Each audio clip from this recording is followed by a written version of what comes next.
Shalom, bagaimana keadaan saudara, bapak, dan ibu? Jumpa lagi dengan saya, Bapak Pendeta Martin Carlo saat ini. Bapak, ibu, saudara kekasih dalam Tuhan kita Yesus Kristus, pemirsa Tabura Injil, hari ini kita akan merenungkan bagian firman Tuhan yang terdapat di dalam kitab Injil Matius, pasal 15, ayat 21 hingga ayatnya yang ke-28. Sebelum kita membaca bagian firman Tuhan, mari Bapak dan Ibu, kita tinggalkan kita punya kegiatan dan kita berdoa, merenungkan bagian firman Tuhan ini. Kita tundukkan kepala dan kita berdoa. Bapak, terima kasih atas waktu yang Engkau berikan kepada kami. Di mana Bapak hari ini kami boleh mengucap syukur kepada Engkau. Di mana waktu ini Bapak kami akan membaca dan merenungkan bagian daripada firman-Mu. Oleh sebab itu Bapak, ketika kami akan membaca bagian firman-Mu, buka hati kami pribadi, lepas pribadi, supaya bagian firman-Mu ini Bapa boleh memberkati kami semua. Tuhan Yesus, kami mohon Engkau jangan keraskan hati kami. Di dalam nama Bapa, Anak, dan Roh Kudus, kami siap mendengarkan dan merenungkan bagian daripada perkataan-Mu. Amin. Bapak, Ibu, Saudara kekasih dalam Tuhan kita Yesus Kristus, bagian perenungan kita terdapat dalam Injil Matius pasal 15 ayat 21 hingga ayatnya yang ke-28 yang berkata kepada kita demikian. Perempuan Kanaan yang percaya. Lalu Yesus pergi dari situ dan menyingkir ke daerah Tirus dan Sidon.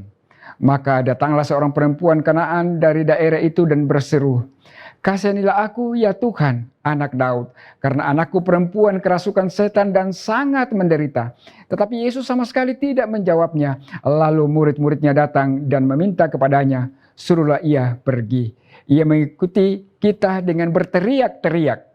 Jawab Yesus, "Aku diutus hanya kepada domba-domba yang hilang dari umat Israel." Tetapi perempuan itu mendekat dan menyembah Dia sambil berkata, "Tuhan, tolonglah aku." Tetapi Yesus menjawab, "Tidak patut mengambil roti yang disediakan bagi anak-anak dan melemparkannya kepada anjing." Kata perempuan itu, "Benar Tuhan." Namun anjing itu makan remah-remah yang jatuh dari meja tuannya. Maka Yesus menjawab dan berkata kepadanya, "Hai ibu, besar imanmu, maka jadilah kepadamu seperti yang kau kehendaki." Dan seketika itu juga anaknya sembuh. Pemirsa Tabura Injil yang kekasih dalam Tuhan kita Yesus Kristus, dari kitab Injil Matius pasal 15 ayat 21 hingga ayatnya yang ke-28 diberikan tema iman yang mendatangkan berkat. Bagian bahan bacaan kita ini bercerita tentang seorang ibu yang punya cinta dan sayang kepada anak-anaknya. Tapi pada kenyataannya anak-anak yang ia sayangi ini mengalami apa yang namanya kesakitan. Saya percaya ibu ini tidak ingin melihat anaknya hidup di dalam penderitaan karena cinta kepada anak-anaknya. Bagaimana dengan sikap ibu kepada anak-anaknya? Cinta inilah yang membuat ibu ini datang kepada Yesus. Saudaraku kekasih dalam Tuhan kita Yesus Kristus, kita akan perhatikan dan simak baik-baik ayat ini seperti yang dikatakan pada ayatnya yang ke-28. Maka Yesus menjawab dan berkata kepadanya, "Hai ibu, besar imanmu, maka jadilah kepadamu seperti yang kau kehendaki." Dan seketika itu juga anaknya sembuh. Luar biasa. Perhatikan, simak baik-baik ayatnya yang ke-22 di situ. Ayat yang ke-22 situ dia berseru dan memohon dan berkata, "Ya Tuhan, anak Daud, karena anakku perempuan kerasukan setan dan sangat menderita."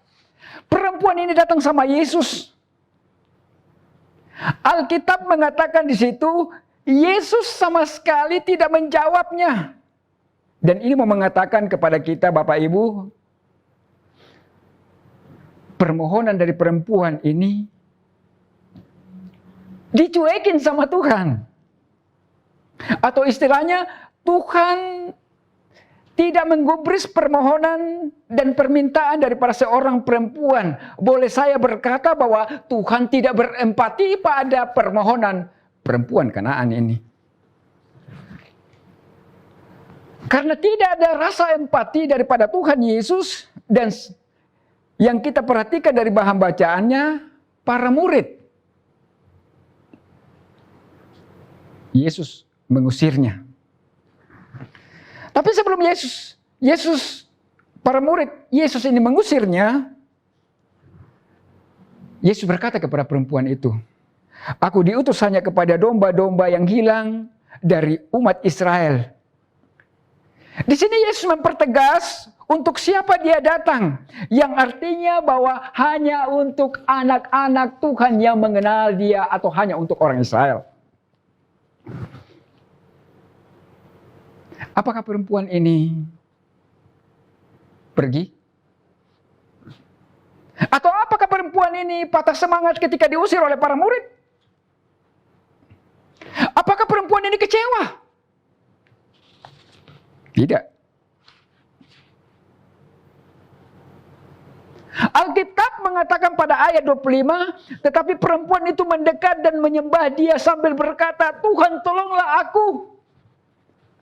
Ya, kalau saya mau katakan bahwa perempuan ini sebenarnya ditolak, tapi dia tetap datang sama Tuhan Yesus. Dia tetap mendekat sama Tuhan Yesus. Simak baik-baik ayat ini. Meskipun dia diusir, dicuekin, ditolak, tidak mematahkan semangatnya. Dan tidak membuat dia kecewa untuk datang sama Tuhan. Tidak membuat dia malu dan mundur. Justru perempuan ini mendekat. Dia tahu Tuhan sanggup menolongnya. Dia tahu Tuhan sanggup menyembuhkan anaknya. Tapi ketika dia datang sama Tuhan Yesus yang dia katakan tadi, sambil berkata, "Tuhan, tolonglah aku." Apa yang Tuhan Yesus katakan? Ayat yang ke-26 berkata, jawab Yesus, "Tidak patut mengambil roti yang disediakan bagi anak-anak dan melemparkannya kepada anjing." Sekali lagi perempuan ini mendekat, ditolak.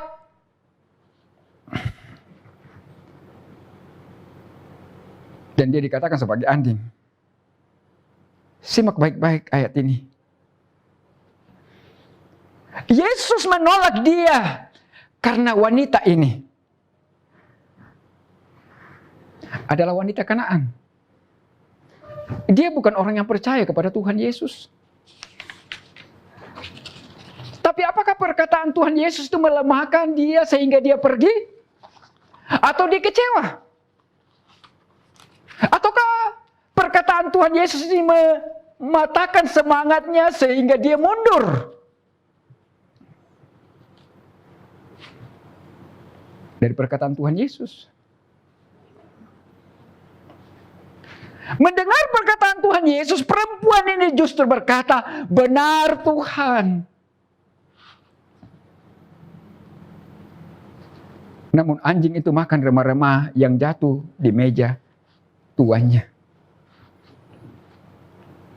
Ayat ini mau mengatakan kepada kita, perempuan ini menjelaskan bahwa anjing juga tergantung dari meja tuannya.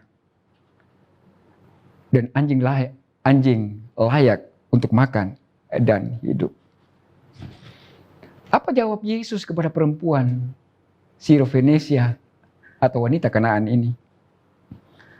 Maka Yesus menjawabnya dan berkata kepada wanita Kanaan ini, "Hai ibu, besar imanmu, maka jadilah kepadamu seperti yang kau kehendaki." Dan seketika itu juga anaknya sembuh. Haleluya, haleluya.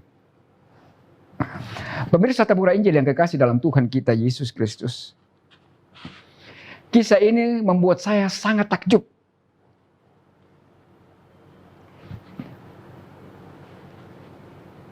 Dan bagian bahan bacaan kita ini membuka rahasia. Bagaimana perjumpaan seorang perempuan yang menakjubkan dan juga terjadinya mujizat dan berkat yang luar biasa. Sebab bagian firman Tuhan ini mau mengajarkan kepada kita, jadilah orang yang rendah hati seperti wanita Kanaan ini. Orang yang rendah hati mau diajar. Orang yang rendah hati mau dikoreksi. Orang yang rendah hati mau diberikan kesan dan mau dibentuk. kita belajar dari perempuan ini. Perempuan ini adalah orang yang lapar akan Tuhan. Dia bersedia repot untuk menjumpai Tuhan meskipun ia ditolak, meskipun ia diabaikan. Ia dipermalukan. Tapi Tuhan mau menguji imannya. Kita juga belajar dari perempuan Syrovenesia ini. Jadilah manusia yang tidak mudah tersinggung. Seperti wanita Kanaan ini. Wanita ini tidak pernah mengalami kekecewaan. Wanita ini tidak pernah takut didikte. Wanita ini sangat membutuhkan Tuhan. Dia tidak usah tersinggung. Karena dia tahu Tuhan Yesus sanggup menolongnya. Dan inilah sikap yang hebat dari seorang wanita ini. Kisah perempuan Syrovenesia ini menginspirasi kepada kita bahwa mengikut Tuhan itu tidak mudah. Tidak gampang. Seperti perempuan Venesia ini. Bahwa orang yang akan mengikut Tuhan kadangkala dicuekin. Orang yang mengikut Tuhan kadangkala disepelekan, diremehkan. Orang yang ikut Tuhan kadangkala ditolak, kadangkala diusir. Bahwa orang yang mau mengikut Tuhan kadangkala dikatakan najis. Seperti anjing. Tapi itulah ujian iman bagi setiap orang yang mau percaya kepada Tuhan Yesus. Itulah ujian iman seperti yang terjadi dari bagian bahan bacaan kita. Tuhan mau mengajar kita menjadi anak-anaknya yang hebat. Anak-anak yang beriman. Anak-anak yang tidak mudah putus asa. Seperti perempuan Venesia ini. Anak-anak yang mau diajarkan. Bagaimana iman kita bertumbuh. Dari kisah perempuan Syrovenesia ini. Atau perempuan Kanaan ini. Menjadi contoh berita tentang keselamatan yang dikabarkan oleh Tuhan Yesus. Bahwa Tuhan Yesus mau menerima siapa saja. Bukan hanya orang Yahudi ataupun orang Israel. Semua orang Dia terima. Tapi satu hal yang mau datang sama Tuhan Yesus seperti perempuan Syrovenesia ini. Dan bagian firman Tuhan ini mau mengingatkan kita ke semua, mau memberikan petunjuk kepada kita semua, bagaimana pelajaran dalam kehidupan ini supaya pertumbuhan iman kekristenan kita terjadi. Ya, seperti keberhasilan itu sangat sulit untuk dicapai. Tapi ketika keberhasilan itu sangat sulit dicapai, apakah kita mengandalkan Tuhan? Dan bukan berdasarkan kemampuan kita sendiri. Jika demikian pada akhirnya, kita juga akan menikmati berkat-berkat Tuhan seperti yang dirasakan oleh perempuan Syrovenesia ini. Tuhan yang melimpahkan sukacita itu kepada perempuan Venesia ini. Nah, saudaraku pemirsa tabura Injil yang kekasih dalam Tuhan kita Yesus Kristus. Apakah Anda pernah mengalami hal yang sama yang dialami oleh perempuan Syrovenesia ini? Atau perempuan Kanaan ini?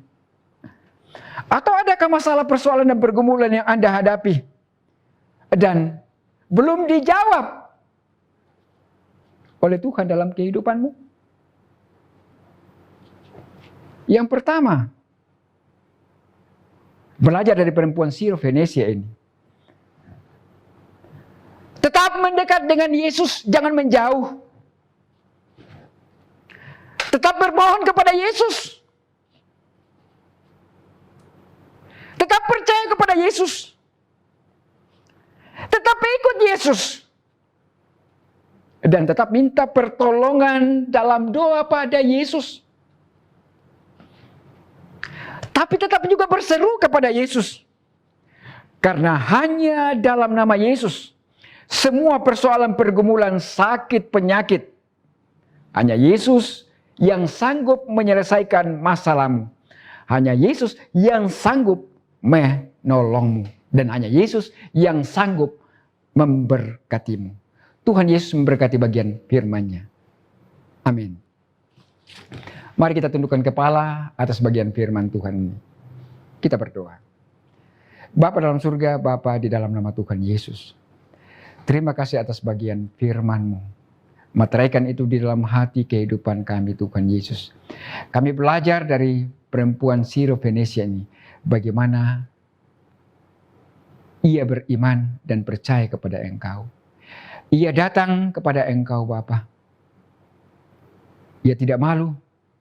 Meskipun dia diejek, dicela, diusir, ia tetap datang kepada Engkau.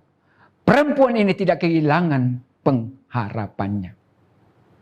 Materaikan itu dalam kehidupan kami Tuhan Yesus. Supaya anak-anak-Mu tetap datang kepada Engkau Tuhan Yesus. Tidak kehilangan pengharapan. Terima kasih Bapa, terima kasih Tuhan Yesus, terima kasih Roh Kudus atas bagian firman-Mu. Amin. Pemirsa tabur Injil yang kekasih dalam Tuhan kita Yesus Kristus, demikianlah renungan kita pada saat ini, dan saya berharap bagian firman Tuhan ini boleh memberkati saudara dan saya. Tuhan Yesus memberkati kita semua, dan shalom.